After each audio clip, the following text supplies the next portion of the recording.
है दोस्तों, आज मैं आपको एक्सेल की कुछ ऐसी ट्रिक आपको बताऊंगा जो बहुत ही अमेजिंग होगा। तो चलते हैं हम लोग अपनी लेटेस्ट ट्रिक की तरफ।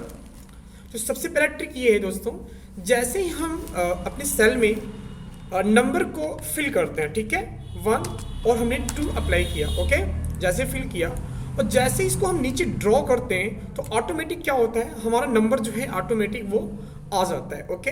लेकिन अगर यहाँ पे हम अल्फ़ाबेट ए और बी को अगर हम यहाँ से हम इसे ड्रॉ करें नीचे तक तो ये चीज़ हमारा नहीं आता, वो ऑटोमेटिक क्या होता है, कॉपी हो जाता है, ओके दोस्तों। तो इसके लिए हम एक हमारे पास बहुत ही अच्छा ट्रिक है जो आपको जानना बहुत ज़रूरी है। तो दोस्तों देखिएगा, मेरा बराबर यहाँ पे हम रखेंगे कर्सर को बराबर, उसके बाद लिखेंगे CHAR, ब्रैकेट ओपन करेंगे, ROW रो करेंगे, ब्रैकेट ओपन करेंगे, A65 करेंगे और ब्रैकेट 2 बार क्लोज कर देंगे और एंटर प्रेस कर देंगे। फिर देखिए दोस्तों बहुत अच्छा, यहाँ से एक बार फिर क्या करेंगे, इसको हम ड्रॉ कर देंगे, नीचे तक फिल कर देंगे एक बार। तो ये देखिए दोस्तों आपके सामने एक बहुत अच्छा ट्रिक जहाँ पे अल्फ़ाबेट आपका सारे सेल में फिल हो चुका है, ओके।